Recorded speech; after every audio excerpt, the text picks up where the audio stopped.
IndusInd bank ने चौथी तिमाही के नतीजे पेश कर दिए। बैंक को 2,329 करोड़ रुपए का घाटा हुआ है, जबकि ब्लूमबर्ग के एनालिस्ट पोल में 411 करोड़ रुपए के घाटे का अनुमान जताया गया था। बैंक के एनआईआई यानी नेट इंटरेस्ट इनकम की बात की जाए तो उसमें भी 43% की भारी गिरावट देखने को मिली है और ये 5,376 करोड़ रुपए से घटकर 3,048 करोड़ रुपए पर पहुंच गई। हालांकि बैंक के चेयरमैन ने उम्मीद जताई कि आगे स्थिति में सुधार दिखेगा, लेकिन चिंता की बात अब यह है कि सेबी की रडार पर इंडसइंड बैंक के 6 अधिकारी आ गए। शक है कि इन अधिकारियों ने बैंक में चल रही गड़बड़ियों की जानकारी होते हुए भी अपने स्टॉक ऑप्शंस बेच दिए। प्रवीण सर, भारत के 5वें सबसे बड़े प्राइवेट बैंक की हालत कैसी है? कौन कौन सी परेशानियों से जूझ रहा है बैंक? नहीं, देखिए, जब कल बैंक ने अपने तिमाही नतीजे घोषित किए तो उसमें एक तो जो 2-3 बड़ी उसमें चीज़ें थी, उसमें एक तो चीज़ थी कि जो 2329 करोड़ रुपए का एक जो लॉस है वो नज़र आया। उसके अलावा बैंक को 2500 करोड़ रुपए के अपने प्रोविज़न करने पड़े, जो ऐसी एंट्रीज थी जो कि बैंक के खाते में वास्तविक तौर पर थी नहीं, जिनको लेके जिसमें एक डेरिवेटिव लॉस का करीब 2000 करोड़ का मामला था और उसके अलावा 675 करोड़ के आसपास के माइक्रो फाइनेंस इंस्टीट्यूशंस को दिए गए जो कर्ज थे उसमें इनकम जो दर्ज कराई गई थी। तो कुल मिला के अकाउंटिंग के जो लैप्सेस हैं वो मामला एक सामने आ रहा था। और फिर तीसरा, जब बैंक ने खुद कहा, मैनेजमेंट ने, कि हमें इस बात का संदेह है कि बैंक के कुछ बड़े अधिकारी फ्रॉड में शामिल थे। और ये एक बहुत बड़ी चीज़ है जो कि सामने निकल कर आ रही है, जिसको लेके बार बार सवाल जब पिछले कुछ हफ्तों से इंडसइंड बैंक का जब डेरिवेटिव ट्रेड को लेके मामला सामने आया जिसमें 2000 करोड़ रुपए की गड़बड़ियों की बात सामने आई थी, तब से ये कहा जा रहा था कि क्या इंडसइंड बैंक में कोई फ्रॉड हुआ है, क्या बैंक के कुछ बड़े टॉप शॉट्स इस पूरे घोटाले में शामिल हैं।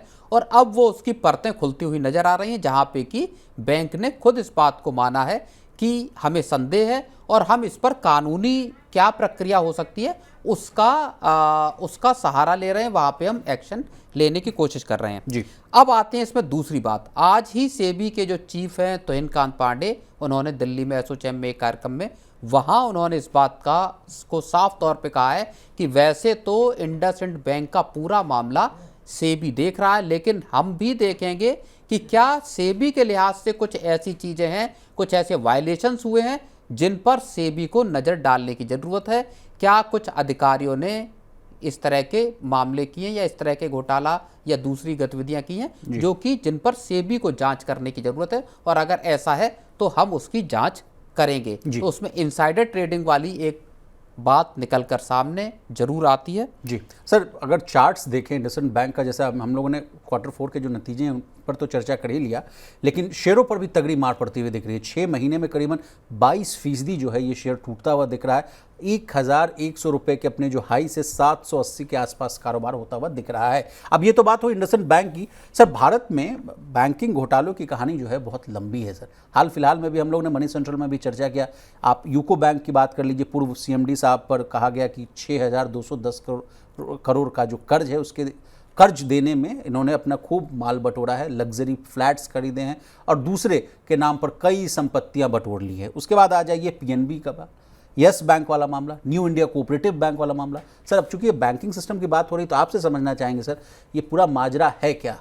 नहीं, देखिए, अगर हम इंडसइंड बैंक से शुरुआत करें जो सबसे ताज़ा तरीन मामला है, उसके बाद यूको का भी खैर आया।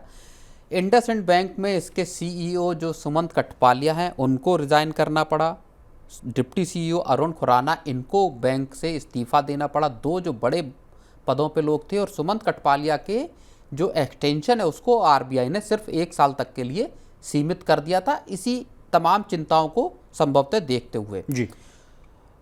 बैंक के शेयरों की अगर आप बात करें तो UBS जैसे बड़े ग्लोबल ब्रोकरेज हाउस ने सेल की रेटिंग दी है और 600 रुपये का टारगेट प्राइस इंडसइंड बैंक के शेयरों के लिए कर दिया है। बाकी अगर हम बात करें यूको बैंक की, तो यूको बैंक की कहानी पता है, उसके फॉर्मर CMD को खुद ED ने अरेस्ट किया और वो अभी जेल में, न्यायिक हिरासत में संभवतः।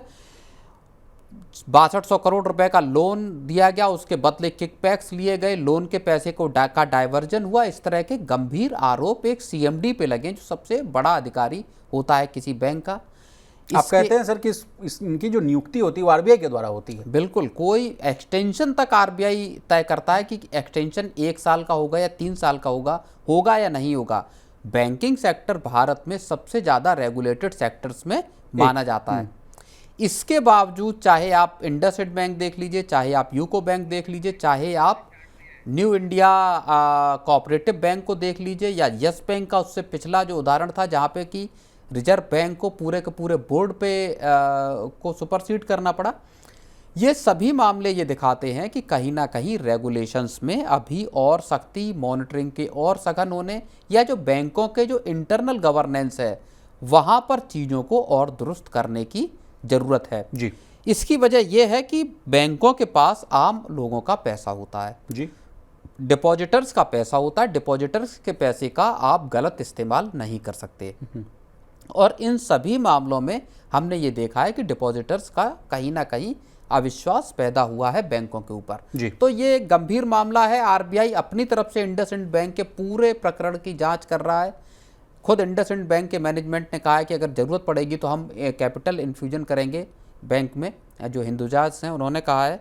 और बाकी उन्होंने कहा है कि बैंक अपनी तरफ से पूरे जो भी लीगल एक्शन है जो फ्रॉड से जुड़े हुए हैं उसको लेकर अपनी तरफ से एक्शन ले रहा है, विश्वास बहाली की कोशिश की जा रही। लेकिन मामले जब इस तरह के सामने आते हैं तो जाहिर तौर पर जो डिपॉजिटर्स हैं और इन्वेस्टर्स हैं उन दोनों का ही भरोसा बैंकों से घटता हुआ दिखाई देता है। सर एक सवाल मेरे मन में आ रहा है कि डिपॉजिटर्स इंश्योरेंस की जो बात हम लोग करते आ रहे थे कि उसकी भी लिमिट को बढ़ाने की बातचीत चल रही थी कि 5 लाख, 10 लाख, 15 लाख तक करने की बात की जा रही थी, उस पर कितनी गाड़ी जो है आगे बढ़ती हुई नज़र आ रही है। और दूसरा सवाल ये है सर कि ये बहुत महत्वपूर्ण हो जाता है, जिस तरह से मैंने अभी आपको लिस्ट बताया कि UCO bank, PNB, yes bank और फिर अभी देखिए जो ताज़ा मामला है इंडसइंड बैंक का। ऐसे में तो बहुत ज़रूरी है सर कि जो हमारा जो पैसा है बैंक में रखा हुआ है, मान लीजिए एफडी कराया हुआ है या सेविंग अकाउंट में है या आप चलिए भाई करंट अकाउंट में भी है, उसको वो सेफ रहे, सुरक्षित रहे। नहीं, बिल्कुल। देखिए जो डीआईसीजीसी है, जो आपका डिपॉजिट और इंश्योरेंस जो क्रेडिट गारंटी है उसके तहत अभी जो है वो आपका अमाउंट जो है वो 5 लाख तक का उसको सेफ्टी मिलती है। लेकिन उसको 10 लाख 12 लाख तक करने की बात तब बहुत ज़ोर से उठी थी जब न्यू इंडिया कोऑपरेटिव बैंक का मामला सामने आया था और कहा गया था कि ये रकम जो अभी गारंटी जिसकी मिलती है वो बहुत कम है, इसको बढ़ाया जाना चाहिए, खास तौर पर ऐसे डिपॉजिटर्स के लिए जो छोटे डिपॉजिटर्स हैं और ऐसे लोगों के लिए जो सीनियर सिटीजन्स हैं, इनके लिए कम से कम इसका दायरा बढ़ाया जाना चाहिए। ओवरऑल बात वही आ जाती है कि आप डिपॉजिट का इंश्योरेंस बढ़ा दें क्योंकि वक्त के साथ लोगों की कमाई बढ़ी है, इन्फ्लेशन बढ़ा है, तो वो भी एक ज़रूरी बात है। लेकिन ज़रूरी उससे भी ज़्यादा है कि बैंकों के कॉरपोरेट गवर्नेंस किस तरह से काम करेंगे। लोगों का पैसा होता है और आपकी जिम्मेदारी ज़्यादा बड़ी होती है, वहाँ पे किस तरह से चीज़ें चलेंगी। आरबीआई की मॉनिटरिंग क्या और कड़ी होनी चाहिए, चाहे सहकारी बैंक हो या दूसरे कमर्शियल बैंक हो, उसमें क्या कुछ और किया जा सकता है, इस पे सरकार और रिजर्व बैंक दोनों को फोकस करने की ज़रूरत होगी।